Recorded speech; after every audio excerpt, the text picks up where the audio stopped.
আজকে আমি একটা রেসিপি বানাবো। এই দেখুন, এটাকে আপনারা চিনতে পারছেন, এটা কচু মুড়ো। এইটা রেসিপি আজকে করব। দেখুন, কেটে নিই আগে।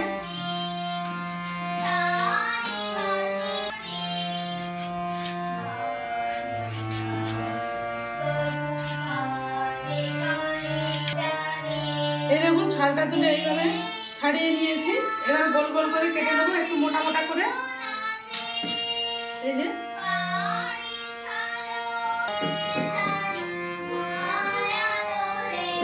দেখুন, কচু মুড়াটাকে এইভাবে গোল গোল করে কেটে নিতে হবে। দেখুন, কড়াই গরম হয়ে গেছে, আমি জল দিয়ে দিচ্ছি। এবারে কচু মুড়োটা সিদ্ধ করে নেব। এই যে দেখুন,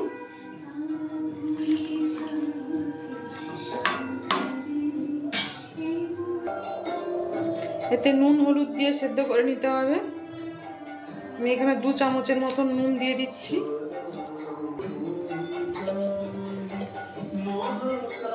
হাফ চামচ হলুদ। এটাকে ভালো করে ফুটিয়ে সেদ্ধ করে নিতে হবে, নিয়ে জল ঝাড়িয়ে নিতে হবে।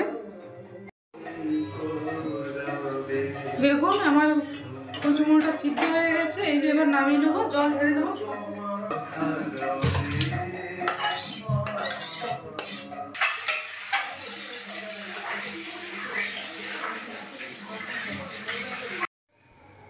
দেখুন, কড়াইটা আমার গরম হয়ে গেছে। এবার কড়াইয়ের মধ্যে আমি তেল দিয়ে দেবো।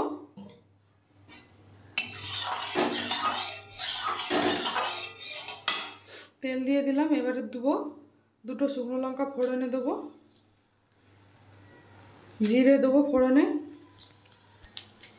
এবারে আমি এই কচুর মুড়োটা দিয়ে দেবো তেলের মধ্যে।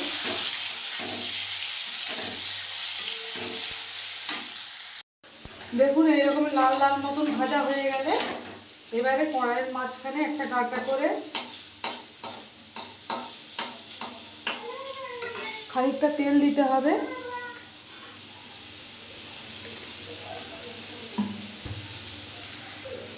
তেল দিয়ে এর মধ্যে কিছুটা রসুন দিয়ে দেবো।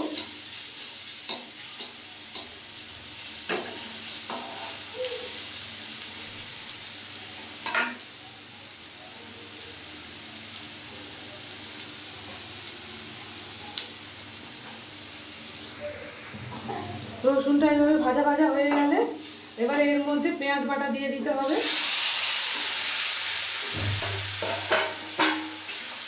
আমি এখানে বড় সাইজের 2টো পেঁয়াজ নিয়ে নিয়েছি। এর মধ্যে একটু হলুদ দিয়ে দেবো, সামান্য 1 চিমটি হলুদ। এটা একটু ঝাল ঝাল হলে খেতে ভালো লাগবে, তাই 2 চামচ পুরো লঙ্কা দিয়ে দিচ্ছি। আপনারা ঝালটা আপনাদের মতন করে দেবেন। এতে স্বাদ মতন আপনারা মিষ্টি দিয়ে দেবেন, একটু চিনি। আমি চিনি খাই না, তাই একটু বাতাসা দিয়ে দিচ্ছি।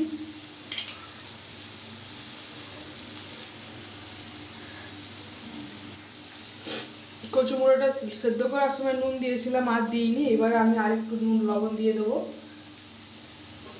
আপনারা স্বাদ মতন লবণটা দেবেন। দেখুন, আমার কচু মুড়োটা ভাজা হয়ে গেছে। এবার আমি তুলে নেব। দেখুন, কচু মুড়োর রেসিপিটা আমার রেডি। এইভাবে ভাজা ভাজা করে নিতে হবে মশলা দিয়ে, তাহলে খেতে দুর্দান্ত লাগবে। এইটা দিয়ে 1 থালা ভাত খাওয়া হয়ে যাবে।